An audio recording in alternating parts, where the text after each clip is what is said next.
Bonjour, chers amis téléspectateurs.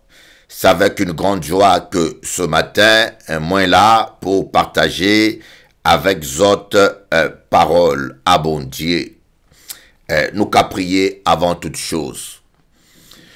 Seigneur Jésus, merci pour ta présence, merci pour ta parole qui nous fait du bien, merci pour ta fidélité.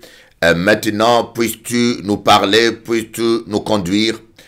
Nous voulons te remercier pour cette belle journée que tu nous as accordée, une journée de paix, une journée de joie. Merci Seigneur pour ta fidélité et merci de nous avoir protégés. Merci pour la santé. Alors pendant ce temps de fin de l'année, nous réclamons le sang de Jésus. Je réclame le sang de Jésus-Christ sur mes enfants, sur ma famille, sur tous les gens que j'aime, sur tous les gens qui me suivent, et sur la Guadeloupe, la Martinique. Je réclame le sang de Jésus et je prends autorité sur tout esprit de mort, d'accident. Je prends autorité sur tout esprit qui ne confesse pas le nom précieux de Jésus-Christ. Merci Père pour ta bonté et ta fidélité. Amen.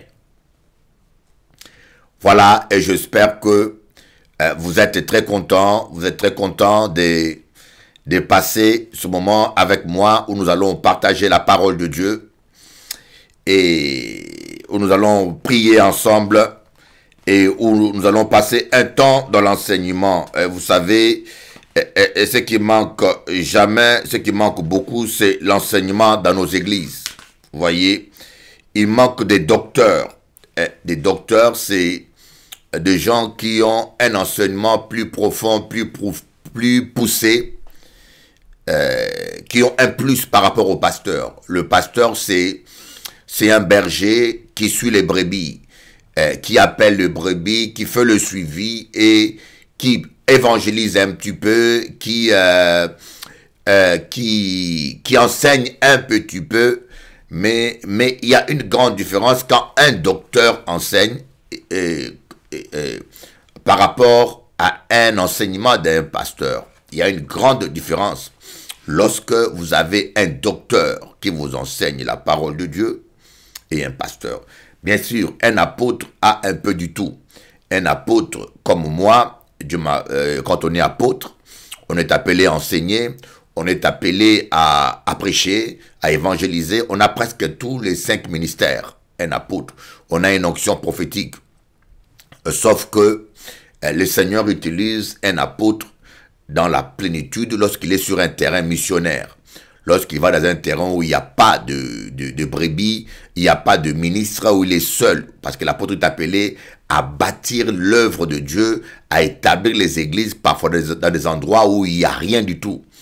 Et c'est dans ces endroits-là que Dieu utilise parfois les apôtres en plénitude. C'est comme moi, des fois, quand je suis dans mon église, il y a certains dons spirituels qui se taisent parce qu'il y a des dons équivalents dans l'église. Vous voyez, Dieu veut qu'on soit dépendants les uns les autres. C'est ça le plan de Dieu. Dieu, dans son plan, il ne veut pas qu'il y ait de Superman. Dieu n'a pas prévu de Superman. Dieu veut que l'on soit dépendants les uns des autres.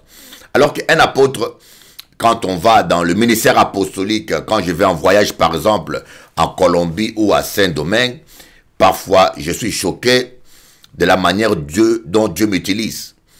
Jamais Dieu m'utilise dans une telle dimension.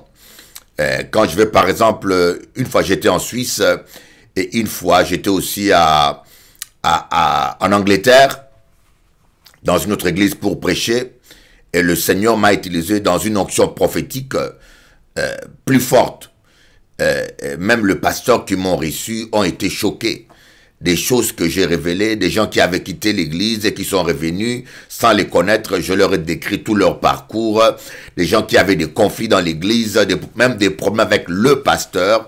Et sans connaître quoi que ce soit, je leur ai parlé, je leur ai révélé tous ces problèmes-là. Et les églises ont été bénies. Mais quand je reviens dans mon église, Dieu m'utilise très peu dans le domaine prophétique comme prophète. Vous voyez? Donc Dieu est souverain. Mais on a besoin de 5 ministères. de 5 ministères. Vous voyez, l'église n'appartient pas qu'aux pasteurs. Il faut que nous puissions évoluer, comprendre que l'église n'est pas une propriété privée d'un pasteur. Que l'église est avant tout une église de Dieu. Et que tous les ministres de Dieu, les 5 ministères, évangélistes, apôtres, pasteurs, docteurs et prophètes, sont appelés à édifier l'église locale. Et que les pasteurs qui ont des églises locales puissent arrêter de considérer les brebis comme leurs adeptes et de considérer l'église locale comme leur business. Il faut nous humilier parce que si nous voulons vraiment que Dieu puisse bénir son église, nous devons comprendre que l'église de Dieu, que Dieu vous a confiée, c'est la propriété de Jésus-Christ et qu'on doit se soumettre à Jésus et on doit arrêter de faire sa loi. Une vraie église est dirigée par un comité d'anciens. Voyez, une église ne doit pas être dirigée par un homme. Un homme reçoit la vision et confie la vision aux anciens. Et c'est le comité d'anciens qui dirige normalement une église de Dieu. Voyez, et le pasteur doit être soumis au comité d'anciens. Un apôtre doit être soumis à un comité apostolique. Un pasteur doit dépendre d'un apôtre. Vous voyez, il doit être soumis à un apôtre. Il faut qu'un pasteur soit capable de dire « Je travaille sous la couverture d'un tel apôtre ». Il faut qu'un prophète soit capable de dire « Je travaille sous l'autorité d'un tel apôtre ». Vous voyez? Et puis, il faut qu'un pasteur soit capable de dire « Je collabore avec tel ministère prophétique, avec tel ministère d'enseignement, avec tel ministère évangéliste ». Vous voyez? Et c'est lorsque, premièrement, nous, les hommes de Dieu, nous allons entrer dans la vision de Dieu, que nous allons commencer à expérimenter la gloire de Dieu. Malheureusement, actuellement, les égos des hommes, malheureusement, beaucoup de gens qui nous prêchent la parole, qui sont soi-disant des pasteurs, malheureusement sont des gens autoproclamés, qui n'ont pas été établis dans le temps de Dieu et formés par le Seigneur. Certains, bien sûr, ils ont fait des cours de théologie.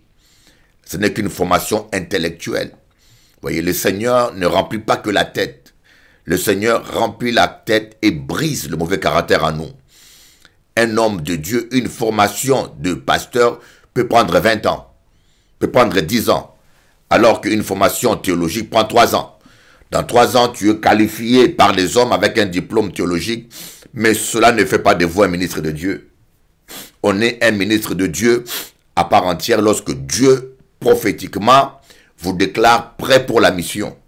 Et quand quelqu'un, Dieu le déclare prêt pour la mission, je peux vous dire, il est solide, il pourra résister à la tentation, il pourra résister à l'orgueil de l'argent, à l'orgueil du pouvoir, il pourra résister à toutes ces choses. Et voilà pourquoi aujourd'hui, nous voyons des scandales invraisemblables qui se passent dans les milieux évangéliques. Ce sont des faux pasteurs qui font ce scandale-là. Voyez, un vrai serviteur établi par Dieu ne peut pas jeter la Bible pour le sexe. Un vrai serviteur établi par le Dieu Tout-Puissant, formé par le Dieu Tout-Puissant, ne peut pas jeter la Bible pour l'argent. Vous voyez, c'est pour cela la Bible dit, Paul dit dans Romains, toi qui es-tu, toi qui juges les serviteurs d'autrui, s'il tombe, il se relèvera, car Dieu a le pouvoir de le soutenir. Vous voyez, un serviteur de Dieu, il peut tomber, mais il se relèvera toujours parce que c'est un commando formé par Dieu. C'est un commando et Dieu, quand il forme quelqu'un, il forme la tête, il forme les pieds, il forme le cœur, il forme le caractère.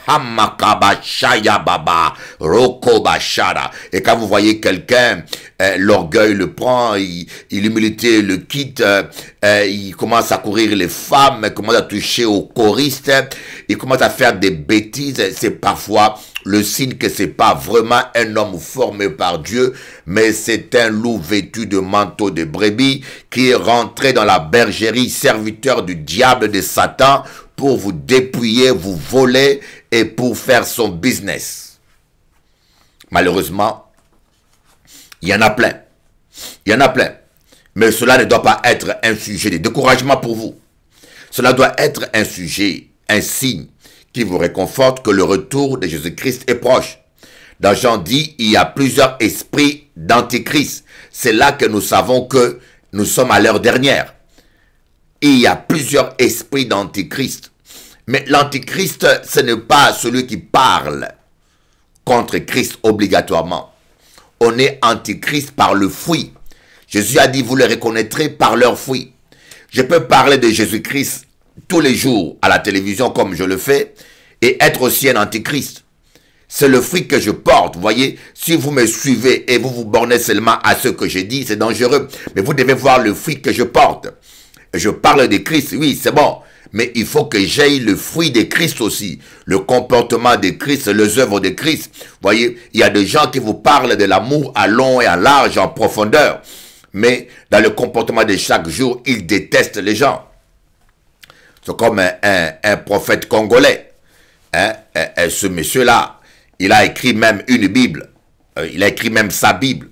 Vous voyez, mais tous les gens qui travaillent avec lui, c'est plein de son caractère dictatorial. Vous voyez, tous les gens qui ont travaillé avec lui, tous les gens dénoncent. Vous voyez, dénoncent son caractère dictatorial. Et certains chrétiens l'ont filmé en train de médire d'autres pasteurs. Vous voyez, ouais, il parle de la parole de Dieu, oui, apparemment. Mais quel est le fruit? Quel est son caractère? Quel est le caractère que vous manifestez? Quelqu'un qui marche avec Jésus, porte les fruits de Jésus, porte les caractères de Jésus. Il est soumis, il déclare Jésus-Christ est Seigneur. Vous savez, déclarer que Jésus-Christ est Seigneur ne veut pas dire, n'est pas une déclaration simplement verbale. Quand l'apôtre Paul dit, reconnaissez ceci, tout esprit qui confesse que Jésus-Christ est venu en chair, c'est l'Esprit de Dieu. Vous voyez, moi j'ai déjà vu le démon le dire. J'ai déjà fait des délivrances où le démon dit Jésus-Christ est Seigneur. Tu demandes au démon, Jésus-Christ est Seigneur, il dit oui, il le répète. Mais est-ce que le démon est soumis à la seigneurie de Jésus?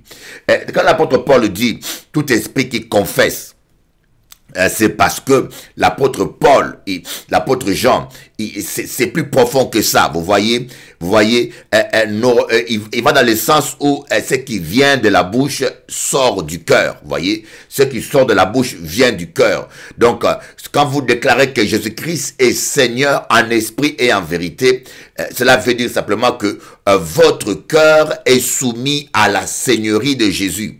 Voyez, votre cœur est soumis à la seigneurie de Jésus. Donc, toute personne qui est soumise à la seigneurie de Jésus, ça veut dire à la parole de Dieu, qui respecte la parole de Dieu, qui marche selon la parole de Dieu, de celui-là qui a l'esprit de Christ.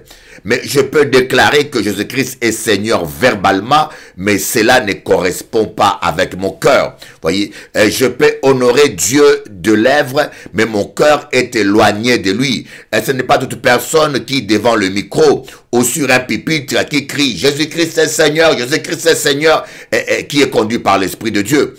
Vous voyez, la dame qui avait l'esprit de Python, et qui suivait l'apôtre Paul, il criait partout, ces hommes-là sont des saints de Dieu, écoutez-les, écoutez-les, ces hommes-là sont... Elle disait des bonnes choses, mais pourtant c'était un esprit de Python.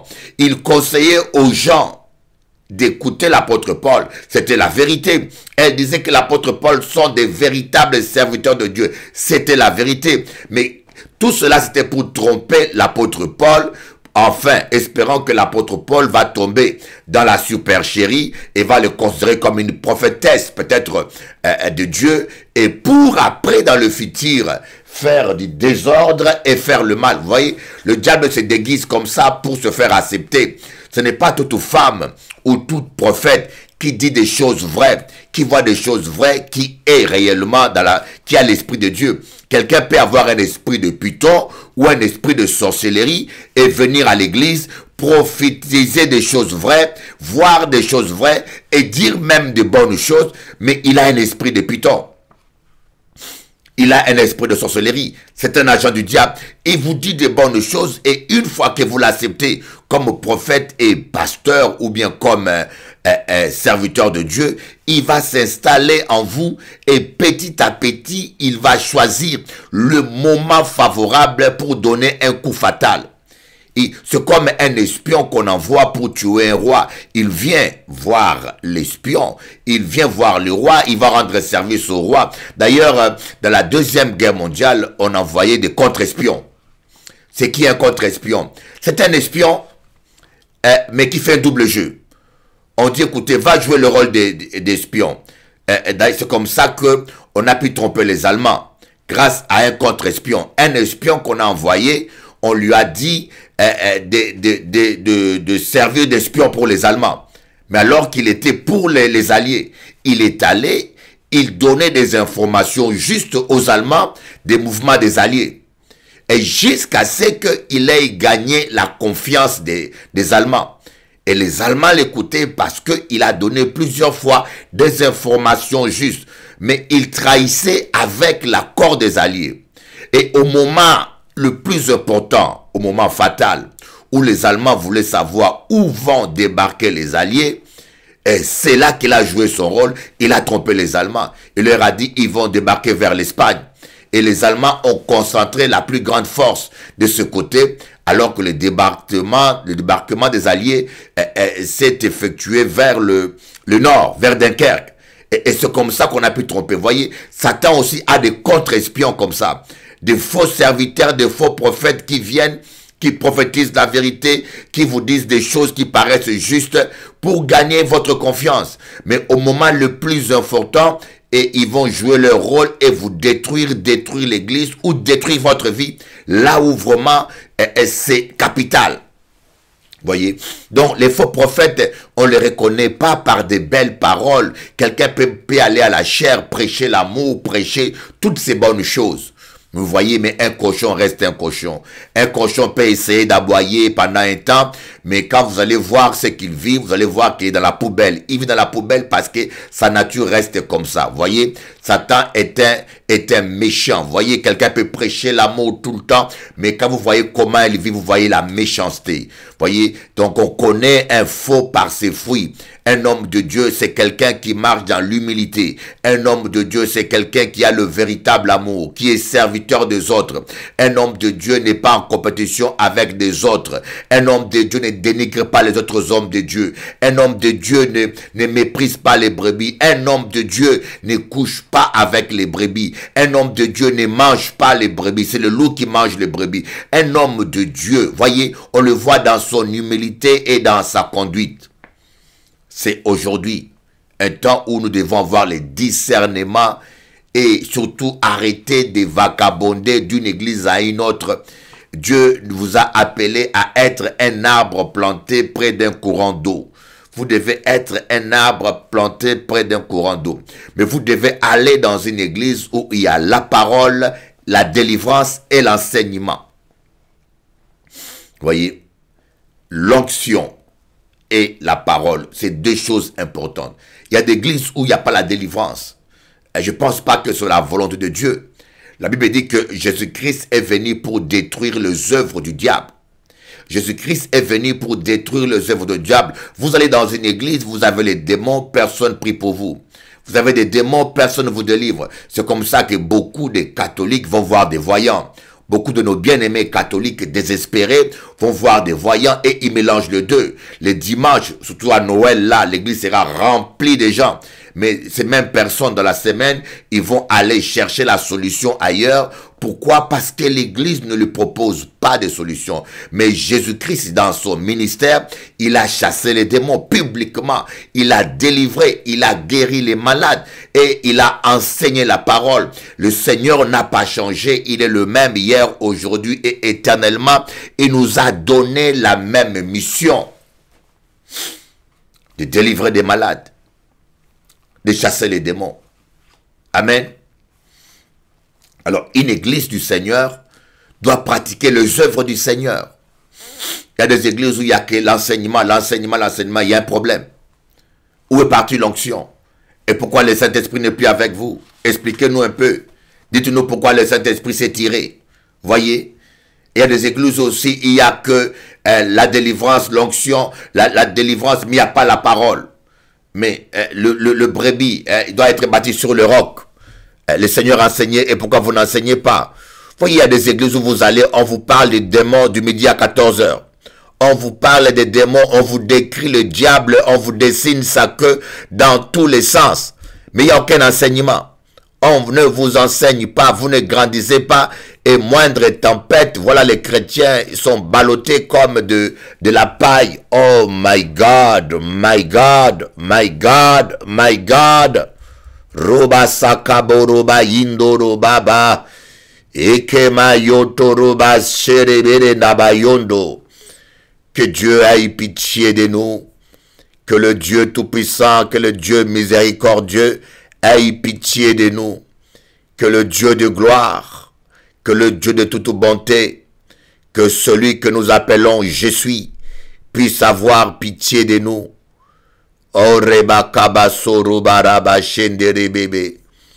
Alléluia, alléluia. Il est Dieu, il est Dieu, il est Dieu. Nous l'aimons. Ah oui, moi je l'aime parce que il m'a aimé le premier. Je l'aime parce que il m'a aimé le premier. Koria Baba Shondoro Baba. Oh, il est celui qui pourvoit à tous mes besoins. Oui, il est celui qui pourvoit. Oh, Rebecca Basotoro Baba. Oh, Rababa Roba Shendere Bebe Bebe Bebe Bebe. Yakara Baba Sokoro Bayandara Baba. Alors, avant de continuer, je voulais vous faire écouter un chant à la gloire de Dieu. Un chant que vous allez beaucoup aimer. Oh oui, nous avons des albums, Les Chantres de Christ.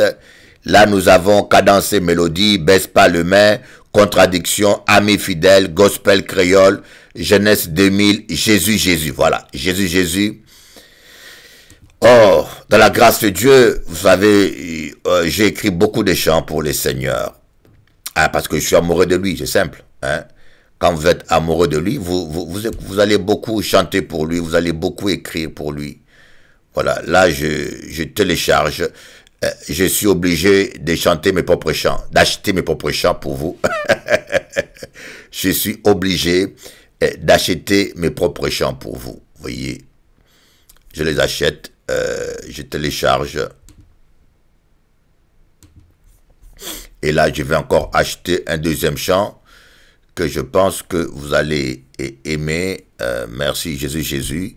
Non, pas ce Jésus, Jésus. Je vais chanter celui-là que j'aime bien. J'aime bien celui-là que je l'avais fait avec André Condoran. Oh, j'ai une pensée pour André Condoran. André Condoran qui est auprès du Seigneur. Hein, qui est auprès du Seigneur. Je trouve cet homme était un homme exceptionnel. Il aimait Dieu. Et que Dieu bénisse son fils, son enfant, sa fille, qui doit être en Allemagne. Oui, oui, sa fille qui doit être en Allemagne. Sa fille qui doit être en Allemagne sûrement, oui, oui. Alléluia. Merci Seigneur. Rabba Sokoro Baba Soro Bashindo Robai Karababa. Oui, oui. Que Dieu bénisse André Condoran, que Dieu bénisse sa famille. Nous allons passer un moment béni. Alors, maintenant, on va écouter quelques chants. Si vous me le permettez, hein, si ça ne vous dérange pas, on va écouter quelques chants à la gloire de Dieu. Et je crois que cela vous fera beaucoup du bien. Il y a Mon cœur veut t'aimer. Mon cœur voudrait t'aimer. Et nous allons écouter d'abord le medley que je viens de télécharger.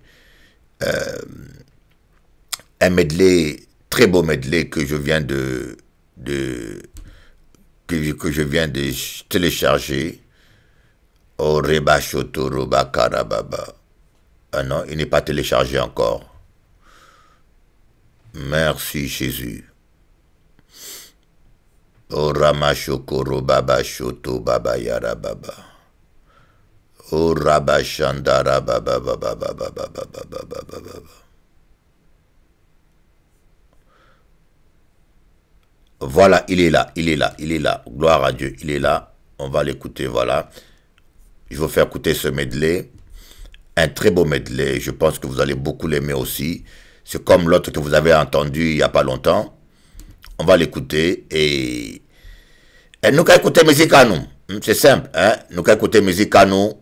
C'est plus simple qu'écouter la musique des gens Après, on va nous parler des droits d'auteur de ceci. Je regrette beaucoup que les chrétiens aujourd'hui se comportent comme des païens, voyez. Vous mettez une musique pour la gloire de Dieu, après le gars vient...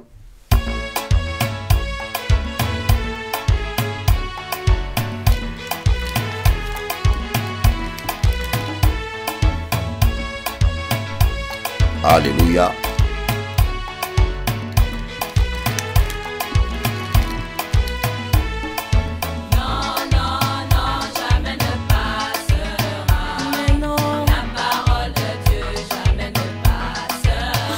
Oui, les chants jouent, mais là, j'entends rien là-dessus.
Jésus-Christ est Seigneur.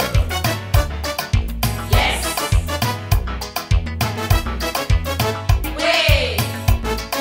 Jésus-Christ est le véritable Dieu. Yes. Oui.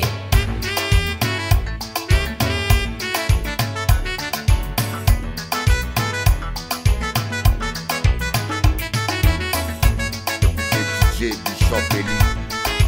DJ Bishop Eli. Bonne fête les mamans. Bonne fête avec Jésus. Ayo Pati. Pati pour yo danser pour Jésus.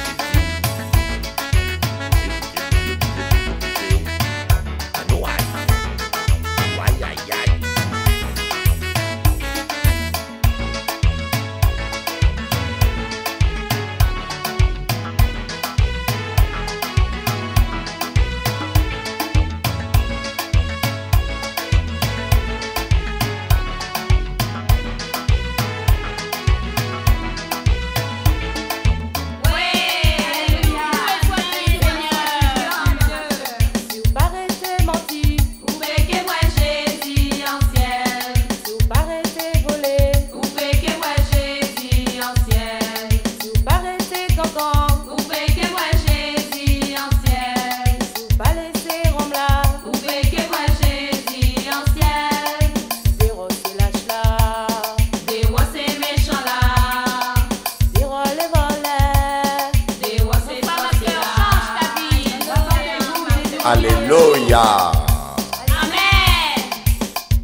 Aïe, aïe, aïe, aïe, aïe, aïe, aïe.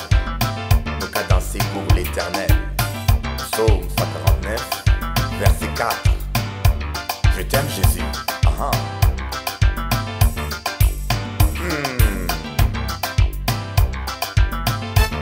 Jésus-Christ est le roi des rois. Yes.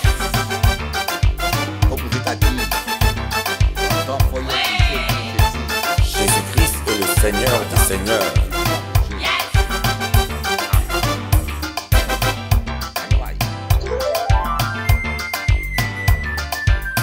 Moi, je ne peux pas quitter piste là. Parce que moi, je vais danser pour Jésus à moi. Bougez, bougez, bougez, bougez. Ah ouais. J'aime ça. Bouger. Bouger ça. En noir. Et bon. Ouais. Allez. J'aime ça. Bouger. Bouger. Bouger. Ah ah. Et bon. J'aime. Ouais. Allez. Alléluia. Mama. Est-ce que tu as compris ça? Ça, c'est la musique pour Jésus. Et celui qui l'a programmé, c'est Eric Mbruta. Oh, je me rappelle de Eric Mbruta. Bougla, maintenant, il est auprès du Seigneur. Eric Mbruta, il est déjà parti. Que le Seigneur se souvienne de lui. Vous voyez? On était allé le voir, on avait programmé la musique, on est allé le voir. Ce n'est pas un pianiste. Hein. On a commencé à programmer cette medley.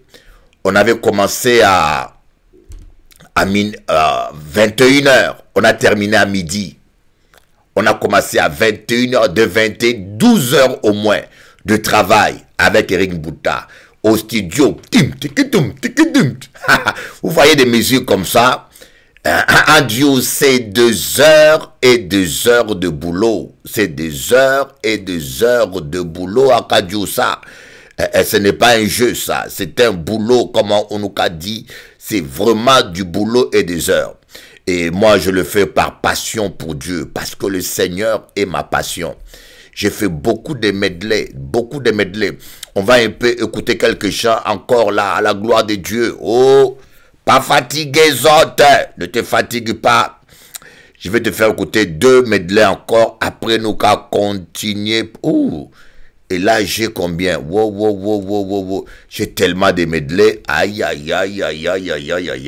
Ça va prendre tout le temps là. Hein. J'ai 2 medley. Cadence et mélodie. Les chantres du Christ. Cadence et mélodie. Et j'ai encore ce medley là. Ne baisse pas le main. Il y a un deuxième medley là. Je me retrouve plus. Il y a tellement de medley. Il y a tellement de medley ici. J'ai fait beaucoup de medley. Hein. Oreba shotoro baba rababa shondoro baba. Alléluia. Il est bon notre Dieu, n'est-ce pas? Ouais, j'ai fait beaucoup de medley. On verra ça après. Il y en a tellement de medley que je fais. J'aimais beaucoup de medley. Des louanges que j'ai rassemblées. Et vous savez pourquoi je faisais des medley comme ça? Je vous dis pourquoi, vous allez dire, ah, pasteur est intelligent. Parce que le programmateur, on le paye par chant. Alors, comme je n'ai pas beaucoup d'argent pour payer chaque chant, je prenais 4 chants, 5 chants, je le collais en un seul chant. Je disais, on va programmer un medley. Et ça comptait comme un seul chant. Il faut être sage, hein. Vous voyez, comme je n'avais pas de sous pour programmer, comme j'aimais beaucoup les chants, je n'avais pas beaucoup de sous pour programmer 5 chants différents. Et je prenais 5 chants en collé. Et puis je disais, allez, on va programmer un chant. Et je payais un chant, en fait, c'était 4 chants collés, quoi. Ça faisait un medley. Alors, je ne fais que des medley, bien sûr. J'ai fait beaucoup de medley à la gloire de Dieu. Alors, écoutons encore ça. Oh, en sûr que vous pouvez danser. Alléluia. Mon cœur voudrait t'aimer, Jésus. Mon cœur voudrait t'aimer. Mon cœur voudrait t'aimer, mon Jésus. Apprends-nous à t'aimer, Seigneur. Oh Seigneur, change nos cœurs. Ne permets pas que le monde entre dans nos cœurs. Garde-nous fidèles à toi, Jésus. Amen. Prie avec moi. Dis Seigneur, garde-moi fidèle à toi.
Quand je ne puis t'entendre, accepter sans comprendre, c'est fort les paroles. J'aime les ailes de la foi parce que les paroles sont profondes. Mon cœur voudrait assez t'aimer, Seigneur Jésus. Assez t'aimer, ô Jéhovah. Pour pouvoir espérer, tout espérer, Seigneur. La fin de la souffrance, yes. La pleine délivrance. Je vais assez t'aimer pour tout espérer. Alléluia. Je voudrais te dire, oh mon beau sauveur, que je t'aime tant. Dis Seigneur, je t'aime tant. Seigneur, c'est toi l'amour de ma vie. Je t'aime du fond de mon cœur. Tu le sais Jésus, je vais t'obéir. Je voudrais te dire la vérité.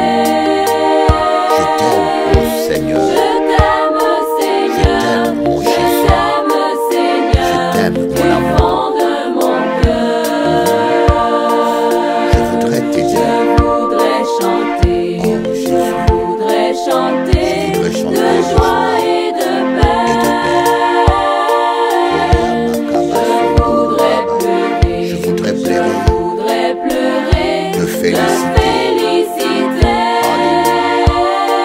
Je voudrais te dire, je voudrais te le dire, oh Jésus, mon amour. Je t'aime, oh Seigneur. Je t'aime, mon Dieu. Alléluia. Je voudrais te dire toute la vérité, Seigneur. Que c'est toi que je veux servir. Que c'est toi que je veux aimer. Oh, je t'aime, mon Jésus. Ne laisse pas le monde m'attirer. Ne me laisse pas tomber dans le péché. Garde-moi fidèle à toi. Alléluia. Toute la vérité. Je veux te dire toute la vérité, Jésus. Je t'aime, Seigneur. Toi qui sonnes le cœur et les reins. Tu sais que je t'aime. I love you. Fidèle. Oh, il est fidèle. Il est fidèle, papa. Il est fidèle, tonton. Il est fidèle, ma fille. Il ne laisse pas te mettre. Il est fidèle à sa parole. Ce qu'il a dit, il accomplira. Il est fidèle, c'est Jésus. Oh, Son amour est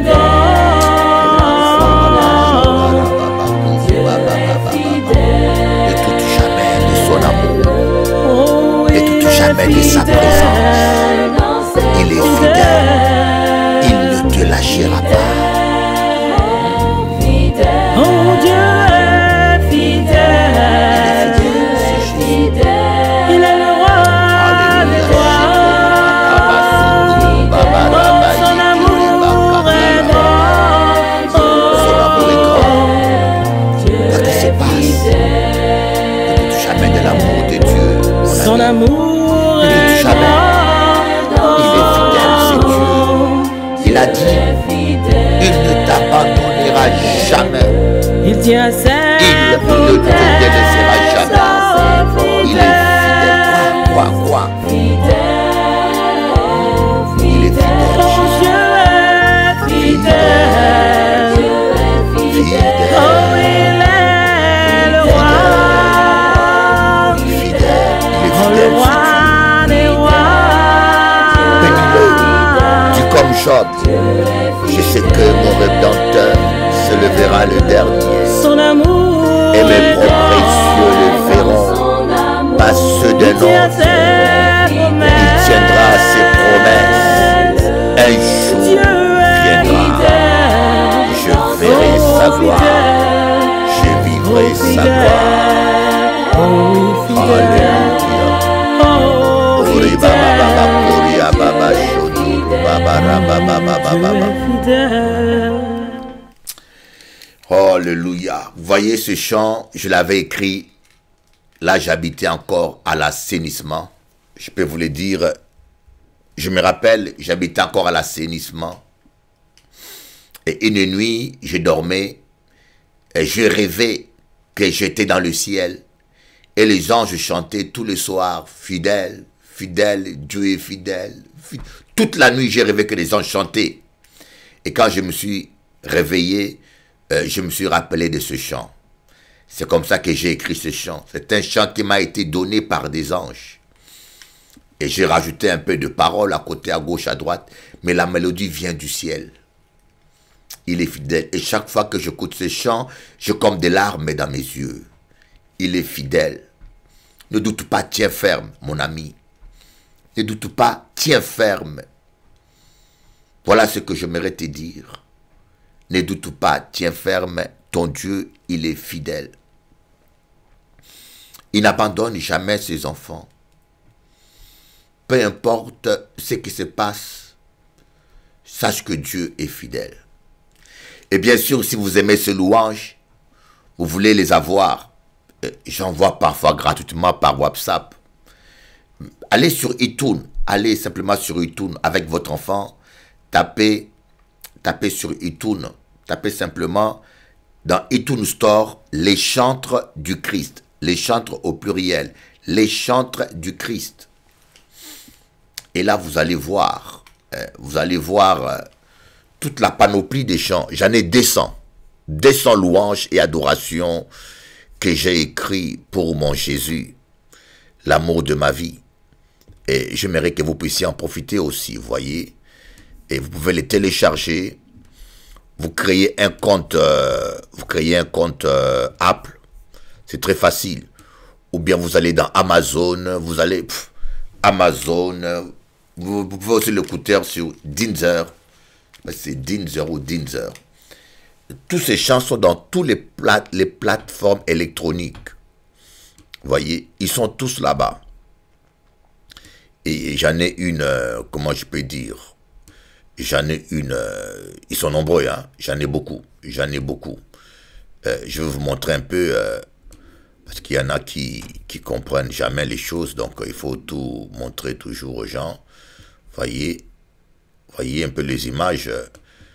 Vous avez là les chantres du Christ. Vous avez toute la panoplie des albums que j'ai produits. Vous voyez, il y a d'autres qui sont là, Amis, voilà, vous avez là amis fidèles, contradiction, cadence et mélodie. Baisse pas le main, les chants du Christ. C'est ce que vous avez écouté hier et avant-hier. Et ce que vous venez d'écouter aujourd'hui, c'est Jésus, il est là bien au milieu. Vous voyez, c'est marqué l'album Jésus, les chantres du Christ. Il y a paroles chantées. Oh, paroles chantées, c'est très beau. Paroles chantées, j'aurais voulu vous faire écouter, mais on a peu de temps. Paroles chantées, c'est une histoire extraordinaire. C'est un album, vous allez dire, mais c'est la folie. C'est la folie, vous voyez. Quand vous avez un don de Dieu, vous ne forcez pas les choses. On était allé au studio pour enregistrer un album.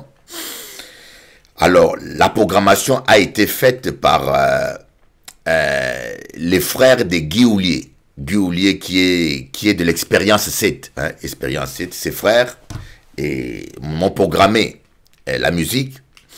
Et ils m'ont donné un disque dur dans lequel il y avait la musique. Et moi, j'ai composé la mélodie sur cette musique-là.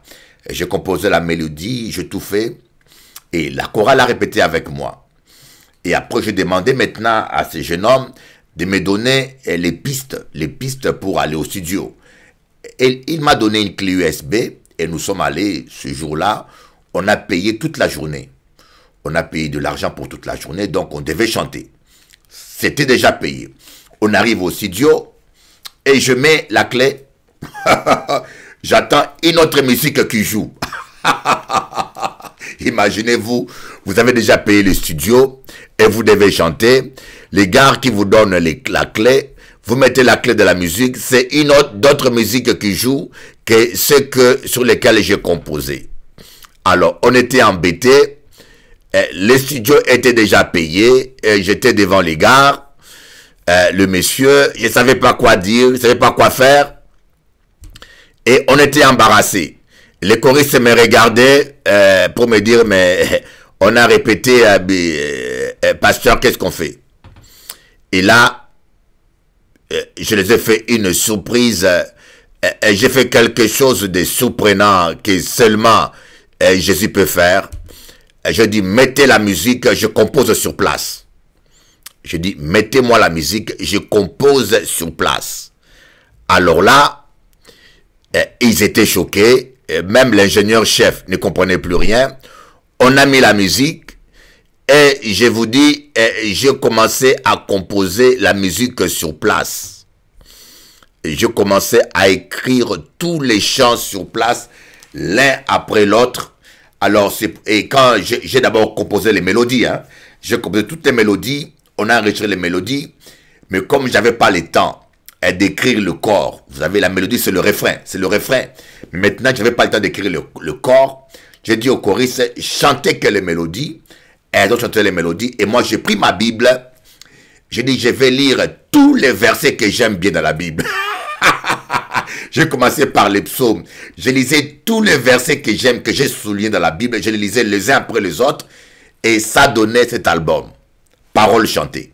Paroles chantées parce que c'était la parole de Dieu. J'ai lu des versets que j'aimais dans les psaumes, dans les proverbes. Et c'est un album qui est extraordinaire et qui est unique au monde. Vous ne trouverez pas un album comme ça, chrétien. C'est unique au monde parce que les choristes ne chantent que de refrains et moi, je ne lis que la parole de Dieu, que de versets. Mais l'album est sorti sublime, sublime comme sublime. Et je pense que, je vous dirai, je vous avouerai, je ne connais pas un seul artiste qui a composé 10 chants le même jour dans un studio et en même temps les enregistrer. J'en connais pas deux. Si vous connaissez un artiste qui est venu au studio sans connaître la musique, et on lui donne la musique là, et sur place, il compose les refrains, il met les paroles, appelez-moi. Je ne pense pas qu'il y en a deux. À ma connaissance, je ne connais même pas un seul. Pour vous dire que nous les chrétiens, nous sommes des gens surnaturels. Nous avons une capacité surnaturelle que les païens n'ont pas. Je peux vous le dire, nous sommes des gens exceptionnels, nous qui avons le Saint-Esprit. Il est temps que vous puissiez vous prendre au sérieux, que vous preniez conscience que vous n'êtes pas n'importe qui. Vous êtes des gens bénis de Dieu. Comme l'apôtre Paul dit, je prie tout par celui qui me fortifie. C'est l'une des raisons pour laquelle actuellement, on a fait un album humanitaire, pas seulement religieux. Et je suis sûr, en Pédiou ça, je suis sûr que cet album va résonner. Cet album va résonner, même les païens vont l'écouter. Les païens vont l'écouter, on va toucher du monde avec cela. Parce que le Seigneur est là pour nous aider à faire la différence. Alors, en café, écoutez où comment je vais faire parole de David, tu t'en sortiras. Il y a parole de David, tu t'en sortiras. Il y a pardonner où. Bon. Conseil d'un père. Bon, conseil d'un père. Pardonner yo. Il y a pardonner yo. Parole de David, de Salomon. Je voudrais... Ah bon, on va écouter parole de David. J'aimerais vous faire écouter ça. Hein. Je vais vous faire écouter ça un peu. En cas espérer que ça va marcher. Voilà. En cas faire écouter ça. Un des chants que j'ai écrit. Vous allez écouter ça. Et puis nous allons passer à la parole. Amen. J'espère que vous aimez bien le petit partage qu'on fait. Vous allez écouter ce chant que j'ai écrit, que j'ai improvisé au studio. Un des chants, parole de David. Je l'ai appelé parole de David parce que j'ai pris que des psaumes, que des versets des psaumes que j'aime bien, j'ai cité. Écoutez bien ça. Parole de David, l'homme selon le cœur de Dieu. Oh Dieu, tu es mon Dieu, je te cherche. Mon âme a soif de toi, mon corps soupire après toi. Dans une terre aride, desséchée sans eau. Ainsi je te contemple dans le sanctuaire, pour voir ta puissance et ta gloire. Car ta bienveillance est meilleure que la vie, mes lèvres te glorifieront. Ainsi je te bénirai toute ma vie, je lèverai mes mains en ton nom.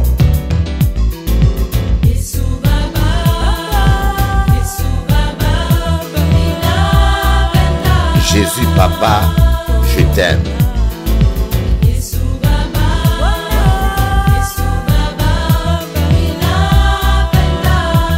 Jésus, papa, je t'aime. Tu me conduis par ton conseil, puis tu me recevras dans la gloire. Qui d'autre ai-je au ciel? Alléluia. En dehors de toi, je n'ai aucun plaisir sur la je n'ai terre. aucun plaisir, mon Dieu. Ma chair et mon cœur peuvent défaillir. Dieu sera toujours le rocher de mon cœur et ma part. Alléluia. Jésus, papa,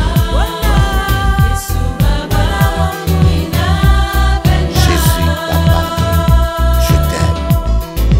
Jésus, papa, Jésus, papa, Minapenda, je t'aime. Combien Sans tu soyez demeures libre. son chéri éternel des armées.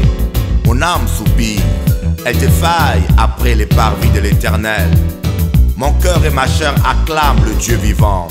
Le passereau même trouve un gîte et l'hirondelle un nid où elle peut déposer ses petits. Les autels éternels des armées, mon roi et mon Dieu. Heureux ceux qui habitent ta maison, ils te loueront encore.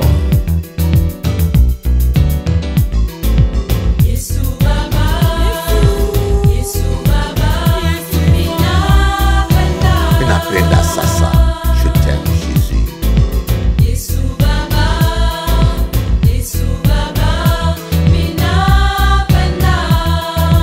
Je te célèbre car je suis une créature merveilleuse. Tes œuvres sont de merveilles et mon âme le reconnaît bien. Mon corps ne t'est pas caché devant toi lorsque je t'ai fait en secret, tissé dans les profondeurs de la terre. Quand je n'étais qu'une masse informe, tes yeux me voyaient. Et sur ton livre étaient tous inscrits les jours qui étaient fixés, avant qu'aucun d'eux existe. Que tes pensées, ô Dieu, me semblent impénétrables, que la somme en est grande.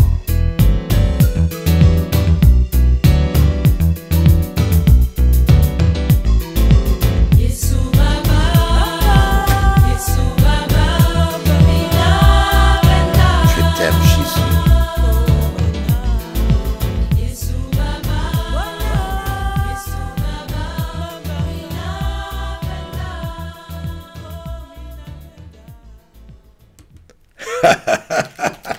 C'était une aventure merveilleuse. Vraiment, avec Dieu, on a fait des exploits. Hein. Comme on se dit, avec Dieu, on fera des exploits. Voilà, on va un peu entrer dans notre livre d'aujourd'hui. Je vais vous montrer ce livre-là qui est un livre « Comment vivre la plénitude du plan de Dieu pour sa vie ». J'ai eu beaucoup de commandes Ne vous inquiétez pas, je veux aller récupérer les livres en Guadeloupe. Je vais vous l'envoyer et je dois simplement inscrire vos adresses. Je vais vous l'envoyer ce livre et vous allez payer après. Et pour ceux qui n'ont pas d'argent, si vous êtes vraiment fauché, vous voulez ce livre, je vous donnerai gratuitement. Vous venez à Fresnes, je vous l'offrirai gratuitement si vous n'avez pas vraiment d'argent. Amen. Ne mentez pas, hein, si vous êtes au point où vous manquez vraiment. Mais si vous avez le moyen de soutenir ce livre, parce que je l'ai pris, c'est l'imprimerie quoi, ça coûte cher. Donc je l'ai imprimé, tout ça, il faut tout payer. Et pour le rééditer, il faut encore que je paye. C'est avec votre soutien que cela me permet de le rééditer, voyez. Alors les chrétiens, vous avez l'intelligence de soutenir l'œuvre de Dieu, Mais par contre, je fais dans tout ce que je fais, même le CD. Si vous êtes quelqu'un qui n'a pas de moyens, mais vous voulez écouter la louange, et que vous êtes honnête, écrivez-moi, je vous offre tout gratuitement. J'ai comme un principe, on ne peut pas priver quelqu'un ni de la parole de Dieu, ni de la louange pour des raisons financières. S'il le faut, je le payerai dès ma poche, mais je n'hésiterai pas. Vous avez ma parole. Mais si vous voulez que vous soyez béni, vous devez être honnête dans votre démarche. Ne me dites pas que vous n'avez pas de moyens alors que vous en avez pour acheter champagne à Noël, pour aller à vacances, mais pour bon Dieu, au panier l'argent. Je dis bien pour les gens qui n'ont pas vraiment le moyen, qui sont vraiment coincés, mais qui ont besoin de la parole, moi j'offre gratuitement. Voyez. Bon, on va voir un peu, lire un petit peu quelque chose. Voilà, je vais un peu voir avec vous ceci. Voilà, on va voir. La biographie de David est riche d'exemples des faiblesses humaines et de la surabondance de la grâce de Dieu. Nous allons voir au travers de la Bible comment David a pu embrouiller le plan de Dieu pour sa vie par sa désobéissance. Vous allez voir comment est grand l'amour de Dieu lorsqu'il appelle David un homme selon son cœur. Dieu ne nous aime pas parce que nous sommes bons ou meilleurs que les autres, mais il nous aime pour ce que nous sommes, des hommes créés à son image. Il nous appelle au ministère et nous utilise non parce que nous avons des talents, car cela ne dépend pas de la manière dont on court ou de celui qui court, mais simplement parce qu'il nous a fait grâce, car il fait grâce à qui il fait grâce, dans sa souveraineté, car il fait grâce à qui il fait grâce. C'est merveilleux ça, hein? C'est merveilleux. David, excédé par la poursuite et l'acharnement de Saül, trouva un moyen raisonnable et logique pour se mettre à l'abri. Il alla se réfugier chez les Philistins. C'est ce qui arrive lorsqu'on est face à un problème dont nous ne trouvons pas de solution dans l'immédiat. Nous sommes tentés de chercher un abri. 1 Samuel chapitre 2, le verset 1. David dit en lui-même, « Je périrai un jour par la main de Saül. Il n'y a rien de mieux pour moi que de me réfugier au pays des Philistins, afin que Saül renonce à me chercher encore dans tout le territoire d'Israël. Ainsi j'échapperai à sa main. » Une solution peut être rationnelle et humainement acceptable et ne pas être dans le plan parfait de Dieu. Vous voyez, David a raisonné.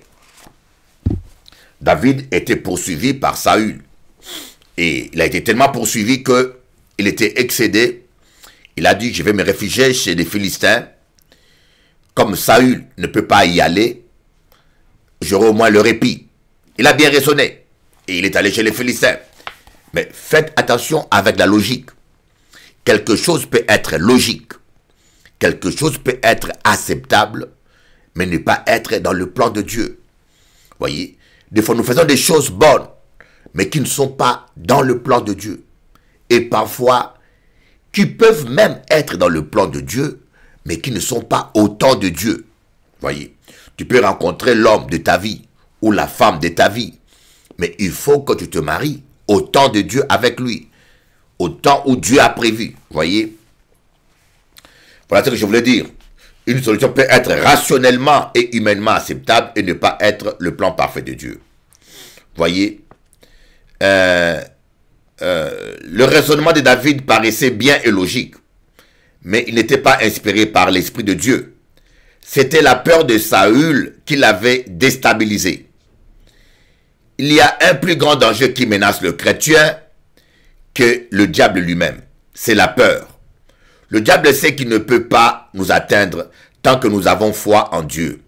Ne cédez jamais à la peur. Voyez. Et la peur, c'est le contraire de la foi. Quand les gens ont peur, ou quand les gens ont peur de terminer seuls, il y a des femmes qui ont peur de terminer seules et qui acceptent même les démons.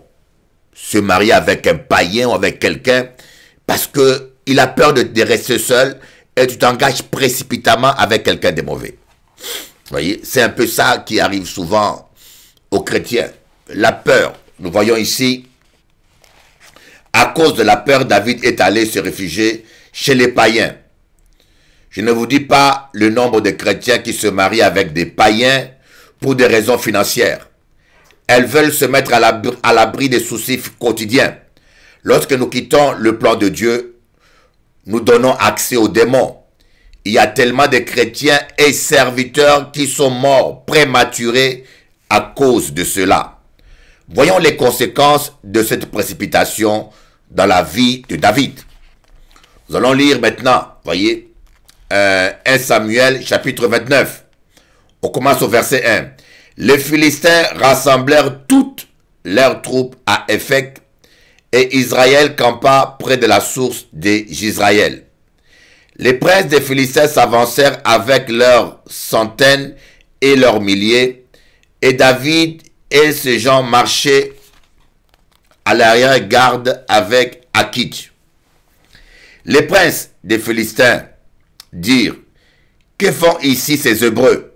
Et Akich répondit aux princes des Philistins, « N'est-ce pas David, serviteur de Saül, roi d'Israël? Il y a longtemps qu'il est avec moi, et je n'ai pas trouvé la moindre chose à lui reprocher depuis son arrivée jusqu'à ce jour. » Mais les princes des Philistins s'irritèrent contre Akich et lui dirent, « Renvoie cet homme et qu'il retourne dans le lieu où tu l'as établi, qu'il ne descende pas avec nous sur le champ de bataille, afin qu'il ne soit pas pour nous un ennemi pendant le combat. Et comment cet homme rentrerait-il en grâce auprès de son maître si ce n'est pas au moyen des têtes de nos gens? N'est-ce pas c'est David pour qui l'on chantait en dansant, Saül a frappé ses 1000 et David ses 10 000.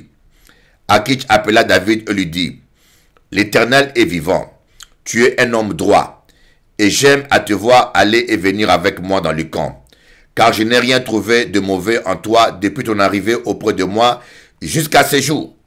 Mais tu ne plais pas au prince. Retourne donc et va-t'en en paix, pour ne rien faire de désagréable aux yeux des Philistins. » David n'était plus à l'endroit qu'il devrait être. Il a embrouillé le plan de Dieu pour sa vie. Si Dieu avait envoyé David au combat, il aurait prévu une armée d'anges pour protéger sa famille. David s'est engagé lui-même et a donné accès au diable. Pourquoi le diable rôde-t-il comme un lion rougissant autour des chrétiens? Il cherche un accès.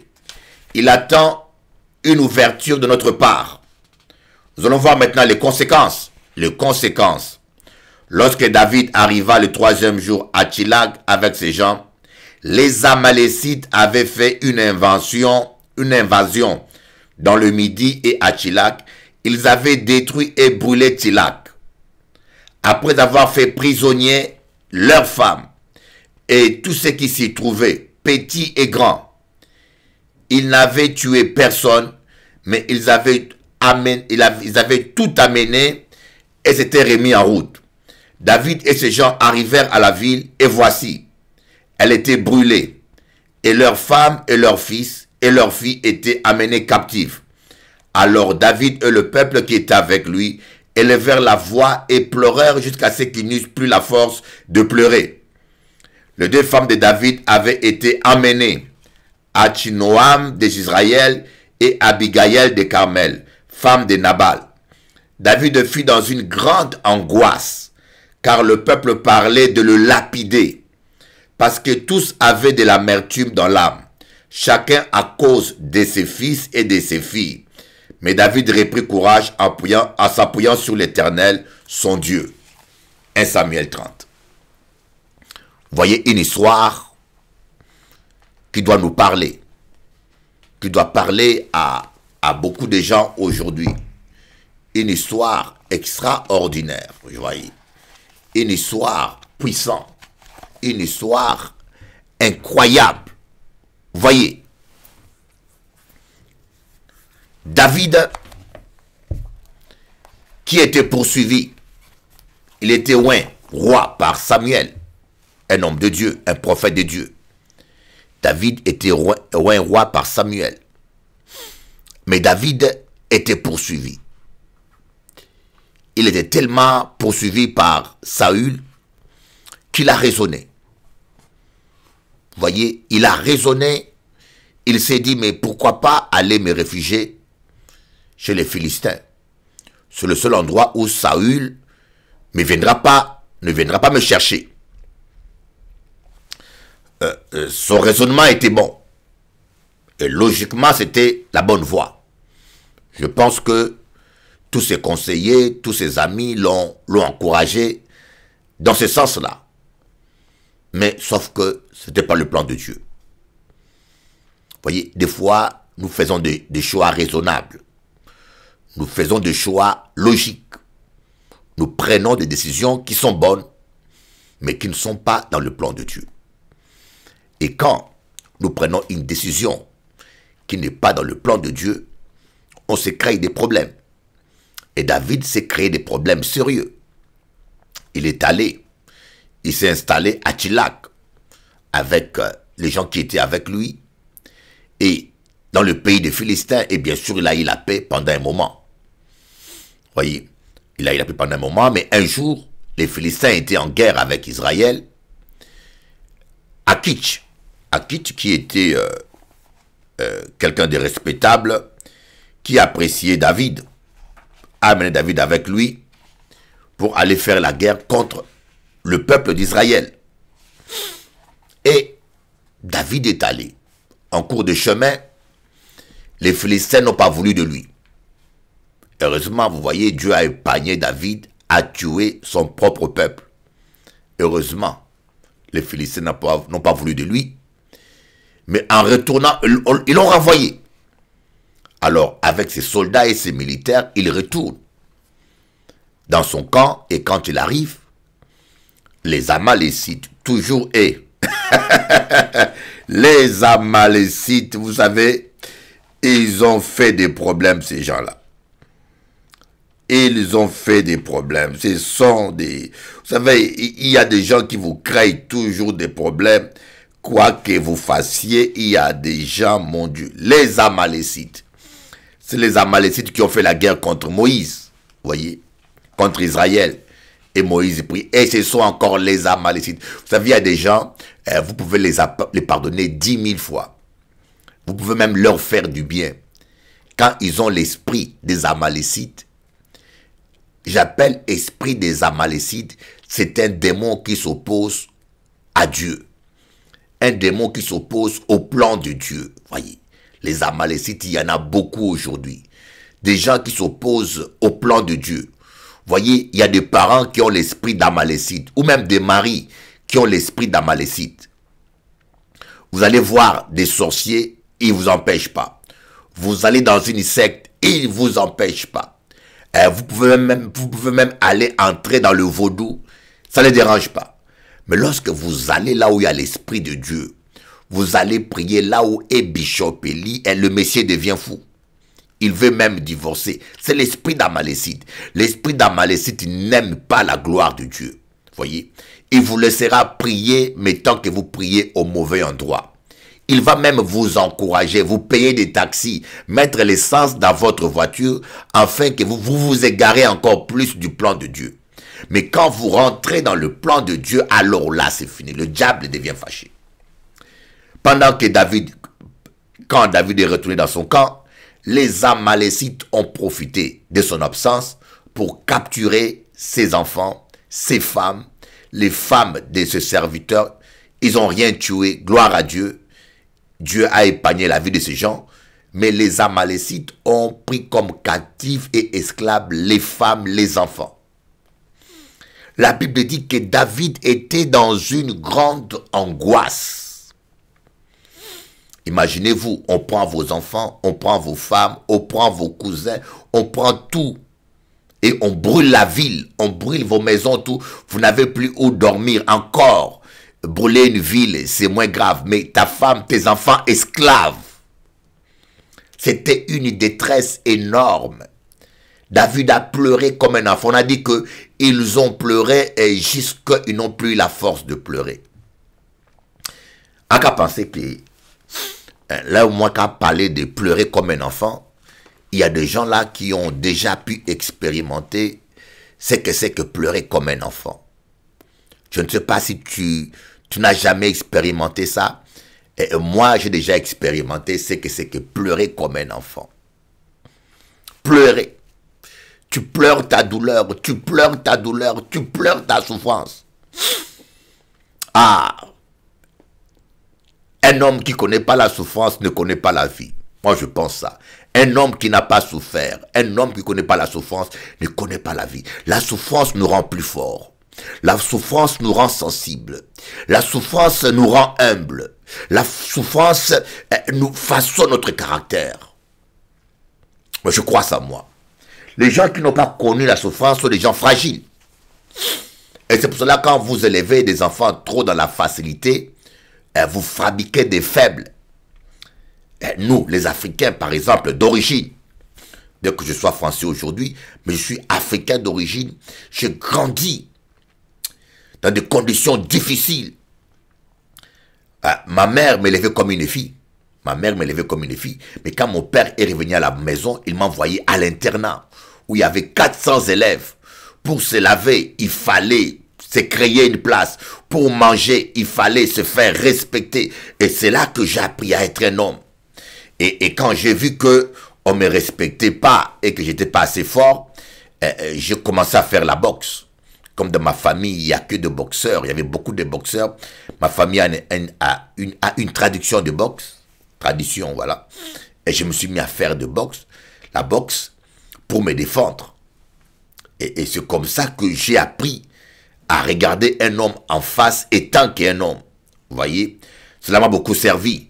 Bien que Jésus-Christ me protège et me garde, mais quand je suis dans des pays comme Colombie ou dans des pays comme au Mexique, dans certains coins, je ne me sens pas perdu. Dieu me protège, mais le fait de savoir quand même que tu es capable de te défendre à moins de 2 mètres, ça te rassure. Tu n'es pas plus déstabilisé que quelqu'un qui ne peut pas se défendre, quoi.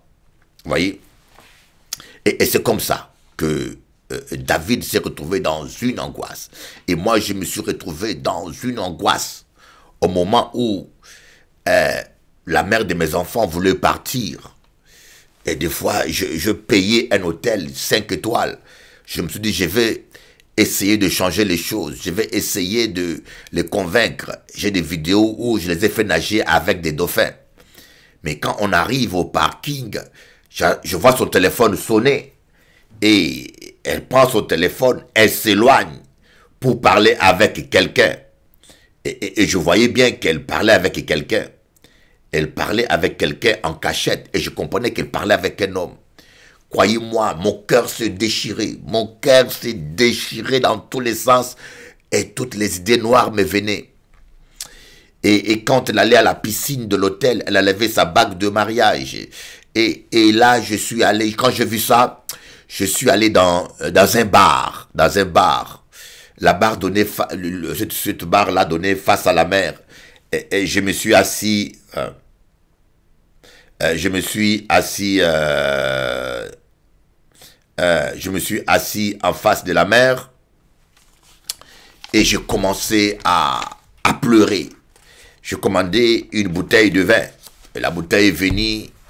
Je pleurais et je picolais en même temps. J'avais personne pour me soulager. Et je ne voyais pas Dieu à côté. Et je picolais et je picolais. Et les larmes coulaient, Et j'ai pris une deuxième bouteille et je me suis saoulé.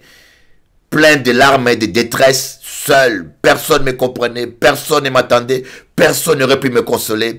Et je regardais la plage. Et je voyais le temps passer. Je voyais le temps passer en ralenti. Je voyais même le vent passer. Je voyais même les vagues ouvrir leur bouche.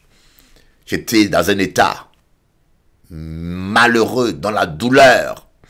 Et c'est là que j'ai compris mon père. J'ai demandé pardon à Dieu. Vous voyez des gens qui boivent. Des gens qui boivent, nous ne comprenons pas toujours. Voilà, donc, c'était pas facile.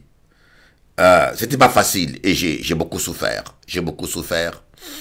Mais Dieu est bon. Dieu est bon. Et la souffrance m'a façonné, m'a rendu sensible à la souffrance des autres. Et voilà, David était dans une grande détresse. Dans l'angoisse. Je ne crois pas que Dieu a planifié l'angoisse pour toi. Je ne crois pas que Dieu a planifié la détresse pour toi. Mais nous tombons nous-mêmes dans la détresse quand nous ne voulons pas écouter le Seigneur. Nous tombons nous-mêmes dans la souffrance quand nous refusons d'écouter le Seigneur. Quand nous faisons les choses d'après nous-mêmes. Quand nous sommes têtus. Quand nous décidons nous-mêmes de faire les choses d'après nous-mêmes. David s'est engagé chez les Philistins. Il est allé là-bas sans que Dieu lui ait parlé. Et c'est la peur qui l'a poussé. Combien de gens se marient sans que Dieu leur parle? Ah, cet homme-là me plaît, il est gentil, il sourit. On vous a dit que le diable ne sait pas sourire. On vous a dit que le diable ne sait pas être gentil. Ah, il est bon, il est gentil, mais il est bon et gentil pendant les fiançailles. Faites confiance à Dieu simplement. Ne regardez pas l'apparence. Faites confiance à Dieu et cherchez uniquement la volonté de Dieu. Méfiez-vous des eaux calmes. Vous voyez, des lacs calmes là, des eaux qui dorment là. Parfois, il y a des crocodiles dedans qui sont bien cachés et qui vous attendent. Méfiez-vous du calme apparent des eaux. Et c'est comme ça que David s'est retrouvé dans une détresse où on voulait même le lapider. Les gens qui étaient avec lui sont devenus ses ennemis. Mais gloire à Dieu, quelle que soit votre détresse, quelles que soient vos erreurs, le Seigneur est toujours là pour nous pardonner. Je ne sais pas si vous avez commis d'erreurs. Moi qui vous parle, je ne vous cache rien. Je suis un homme qui a commis beaucoup d'erreurs. Je suis un homme qui a été têtu avec Dieu. Je suis un homme qui n'a pas beaucoup obéi à Dieu. Je suis un homme qui a fait des choses à sa tête. Mais béni soit le Seigneur, Dieu d'Israël, parce que Dieu m'a pardonné. Parce que ce Dieu est miséricordieux.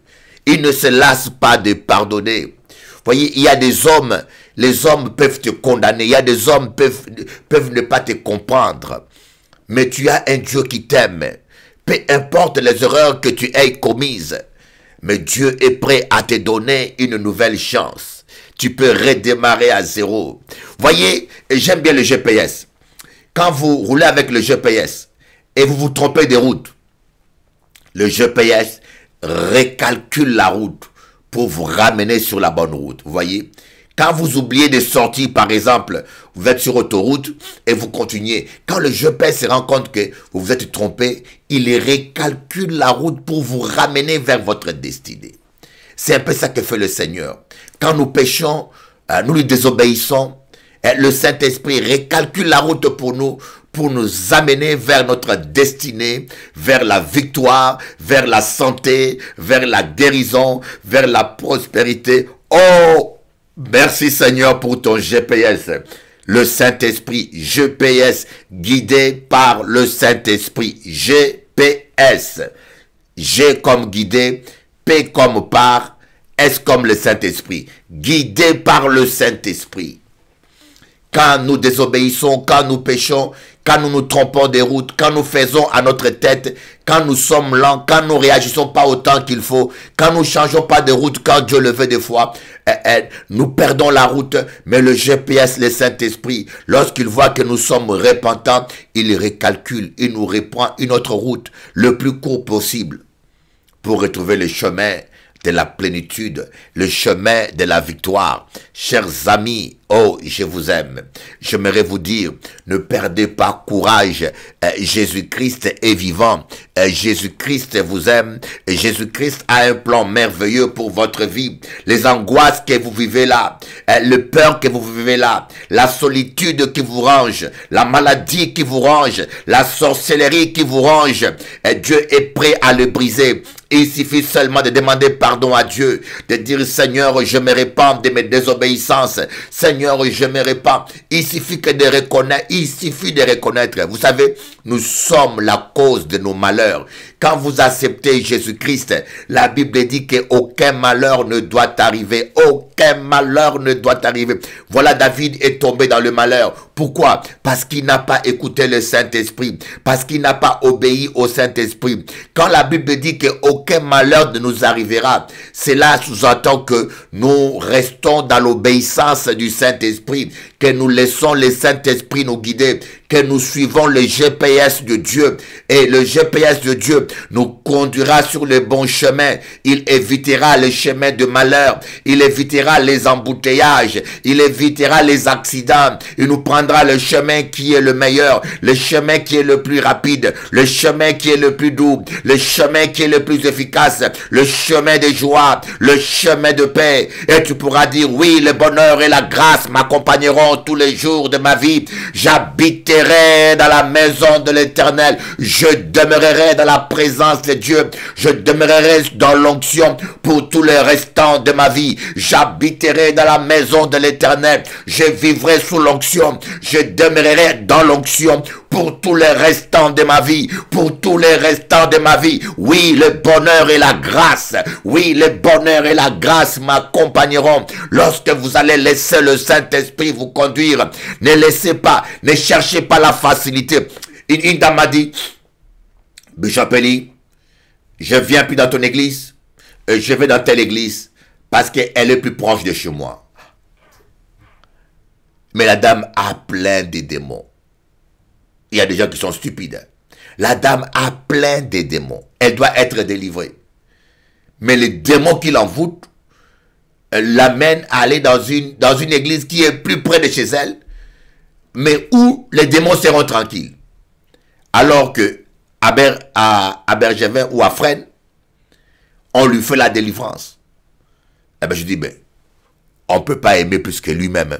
On ne peut pas aimer quelqu'un plus que lui-même. Voyez, yo là, yo qu'à suivre moi. Tu es là, tu me suis. Et pourquoi tu ne viens pas? Oui. Si tu es malade, tu vas voir le médecin. Si tu es malade, tu vas voir le médecin. Si tu veux travailler, tu vas voir le patron. Tu vas faire les entretiens. Tu as un travail, tout le matin, tu vas au travail à l'heure, même si c'est à 5 km ou à je ne sais pas combien de kilomètres. Mais quand c'est le Seigneur, il est fatigué. Quand c'est le Seigneur, il n'y a ni excuse. Il n'y a ni explication. Qu'est-ce qu'on peut faire? Est-ce que on peut... Si toi-même tu t'aimes pas toi-même, on ne peut pas te faire aimer le Seigneur. On te prêche la parole. Et pourquoi il n'y a pas qu'à venir? Pourquoi tu viens seulement une seule fois? Tu as toute forme d'excuse pour ne pas revenir. Mais chez le médecin, tu vas tout le temps. Au travail, tu vas tous les jours. Vous voyez, à l'école, tu vas tout le temps. Mais pour le Seigneur, tu viens seulement une seule fois. Et quand une seule fois, tu n'as pas le résultat, tu baisses le main, tu ne viens plus. Et quand il y a au café, tu restes à ta maison. Tel est anti. Ah, j'aime Bishop Eli. Ah, Bishop Eli, tu prêches bien. Ouais. Ah, mais pourquoi il n'y a pas qu'à bouger? Viens, on va t'imposer les mains. Viens, on va t'imposer les mains. Ah, ne regarde pas les gens. Ah, les gens vont me reconnaître. Tant pis pour les gens. Tu cherches ton salut. Fais comme Nicodème. Déplace-toi. Nicodème était un docteur de la loi, mais il s'est déplacé. Ah, dans mon église, je suis pasteur. Dans mon église, on me connaît comme ça. Si je vais voir Bishop Eli, mais tant pis, tu cherches ta délivrance. Tu vas mourir à cause des gens. Tu cherches ta délivrance. Déplace-toi et viens recevoir gratuitement ce que Jésus-Christ, le Fils de Dieu, veut te donner. Voilà, David s'est retrouvé dans une détresse immense. Et là où nous calons la suite de l'histoire, David a prié Dieu, s'est repenti, après il a poursuivi les Amalécites et il a récupéré tout ce que le diable l'a volé. Qu'est-ce que le diable t'a volé? Le diable est un voleur. Il rôde parce qu'il est un voleur. Il rôde espérant que nous laissons une porte ouverte, que nous laissons une fenêtre ouverte. Il rôde espérant que nous commettons un péché. Il rôde espérant que nous faisons une erreur, que nous puissions avoir de l'amertume ou la rancune, ou que nous puissions en vouloir à quelqu'un. Il rôde en espérant cela. Et lorsqu'il voit qu'on laisse une porte ouverte, il rentre, il vole. Il vole ta joie. Il vole ton enfant. Il l'amène dans la drogue. Il vole ton mari. Il l'amène dans la maladie. Il vole ta vie sentimentale. Et c'est le divorce, la dépression. Il vient, il vole ton ministère. Il te fait tomber dans le péché. Il vient, il vole quelque chose. Pourquoi? Parce qu'il est méchant. Il est jaloux. Le diable est un jaloux. Il est jaloux que tu aies pris la place qu'il avait lui. Lui, il était le chouchou de Dieu. Et quand il a péché, il a été dégagé. Il a été jeté. Maintenant, Dieu a créé Adam et Ève parce que Adam était devenu maintenant le chouchou de Dieu. Adam était devenu le centre de la création de Dieu. Alors le diable est tombé jaloux. Vous voyez, c'est comme si un homme divorce avec sa femme le trompe, et il va se marier avec une autre femme. Et l'ex-femme devient jalouse. Vous voyez, l'ex-femme des fois devient jalouse, surtout si elle ne trouve pas le bonheur. Ou même l'ex-mari devient jaloux et violent s'il ne trouve pas le bonheur. Il se rend compte que, ah, la femme que j'avais était mieux. Elle au moins, elle me coupait la barbe. Elle au moins, elle me faisait à manger. Elle au moins, elle était gentille. Vous voyez, on sait qui on quitte, on ne sait pas sur qui on tombe. Hein? On sait qui on quitte et on ne sait pas sur qui on tombe. Le diable est devenu jaloux. C'est pour ça que le diable combat l'homme, attaque l'homme parce qu'il est jaloux de la place que l'homme a pris. De la place que l'homme a pris au centre. L'homme est devenu le centre de la création de Dieu. Tout a été créé pour l'homme. Pour l'homme, la terre a été aménagée, créée pour l'homme. Et quand vous lisez dans Ézéchiel, vous allez voir que dans la première création, tout a été créé pour le diable. Le diable était au centre de la première création. Vous voyez? C'est pour ça que la Bible dit que la terre était chaotique. Pourquoi elle était chaotique? Quand le diable a désobéi, le chaos s'est installé. Parce que Dieu ne crée jamais quelque chose de chaos. Si la terre était informe et vide, chaotique, d'où venait ce chaos-là? Dieu ne peut pas rester là où il y a le chaos. Donc c'était un chaos qui s'était installé quand le diable a désobéi. Et maintenant Dieu a dit créer cette création pour mettre l'homme au centre. Et quand le diable a vu que l'homme était au centre, que Dieu a tout créé pour l'homme, et que l'homme était heureux, il est tombé jaloux, il est venu tromper l'homme par méchanceté. Et jusqu'à aujourd'hui, il continue à tromper les hommes. Il continue à nous tromper. Voyez, il est jaloux, il ne veut pas que tu sois heureux. Il te dit, trompe ta femme. Là-bas, il y a plus de plaisir. Tu vois la chabine là, tu vois la milatresse là. Ah, Madame Aoula, il n'est pas bon. Il n'est pas bon. Il faut essayer avec une chabine ou avec la milatresse là. Voilà. Il vous amène toujours à l'adultère. Et dans l'adultère, votre communion avec Dieu est coupée. Et puis votre couple, des fois, va péter. Madame, la belle dame là que Yoni, il a pâti un jour. Et là, elle est où belle dame là qui a pâti. Et c'est là où il va comprendre que, ah, moi, t'es belle madame, gentille, aïe, aïe, aïe. Mais trop tard. Le diable veut détruire ton bonheur et ta joie. C'est un voleur.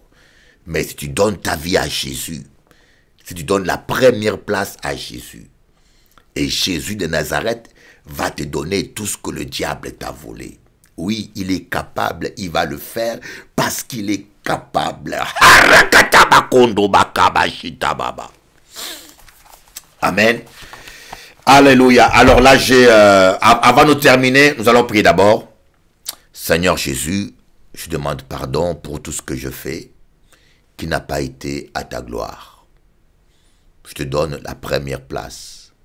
Merci de conduire ma vie et de diriger ma vie maintenant. Pardonne-moi chaque fois que j'ai fait les choses à ma tête. Au nom de Jésus-Christ. Amen. On va continuer avec les clips. Mais avant tout, nous allons parler un peu des nouvelles des Antilles. C'est qu'à 4 policiers blessés depuis le début de l'année. Voilà, une nouvelle fois, un contrôle routier s'est mal fini. Ce mardi après-midi, 19 décembre, une fonctionnaire de police de 42 ans a été percutée et renversée par 2 roues qu'elle tentait de contrôler. le mis en cause et en garde à vue. Ah, aux Antilles, pays à nous là, trop de violence, oui.